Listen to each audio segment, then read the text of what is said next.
बच्चों मैं आपके लिए इलेक्ट्रोकेमिस्ट्री का क्वेश्चन लेकर आया जो कि नीट 2021 में आया था, जिसमें आपको बोला था बच्चों the molar conductivity of 0.007 M acetic acid is 20 siemens centimetre square mole inverse.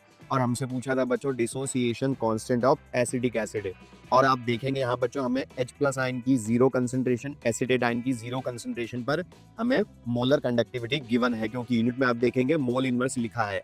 तो बच्चों आपको यहाँ पर ये कॉलराश लॉ का क्वेश्चन है। और बच्चों ध्यान रखिएगा, नर्स्ट इक्वेशन के बाद लास्ट 15 ईयर्स में नर्स्ट इक्वेशन के बाद सबसे ज्यादा क्वेश्चन पूछा गया है बच्चों कॉलराश लॉ का, और उसकी एप्लीकेशन का क्वेश्चन है। अब आपको लाना है dissociation constant of acetic acid, मतलब ये है बच्चों वीक एसिड, और इसका के हमें लाना है। तो बच्चों हमें पता है कॉलराश लॉ के according K equals to C alpha square भी होता है या C alpha square upon 1 minus alpha भी होता है, लेकिन अल्फा की वैल्यू हम लाएंगे।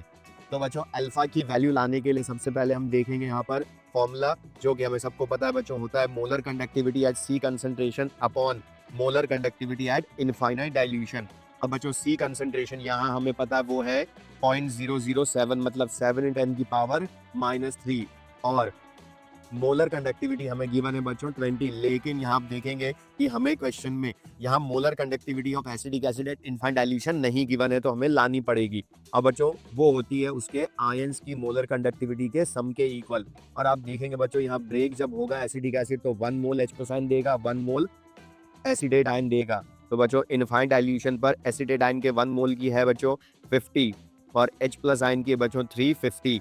तो मोलर कंडक्टिविटी इसकी हो गई बच्चों इनफाइनाइट डाइल्यूशन पर 400 Simon centimetre square mole inverse. अब बच्चों ये 400 हम पुट करेंगे तो वैल्यू आएगी बच्चों ये 0.05, या इंटू 100 कर देंगे बच्चों इसको तो हो जाएगा ये 5%। और बच्चों ये जो अल्फा की वैल्यू है वो इक्वल्स टू और लेस देन 5% है, तो बच्चों फिर हमें सी अल्फा स्क्वायर यूज करना पड़ता है।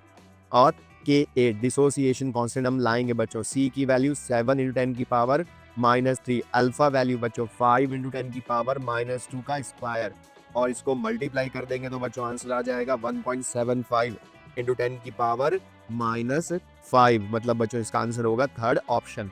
तो बच्चों आपने देखा ये बहुत इंपॉर्टेंट क्वेश्चन है, इसके इजी से टॉपिक है। इस तरह का मैं आपको दूसरा क्वेश्चन बच्चों स्क्रीन पर दे रहा हूँ, उसके आंसर मुझे कमेंट बॉक्स में बताइए बच्चों। Thank you.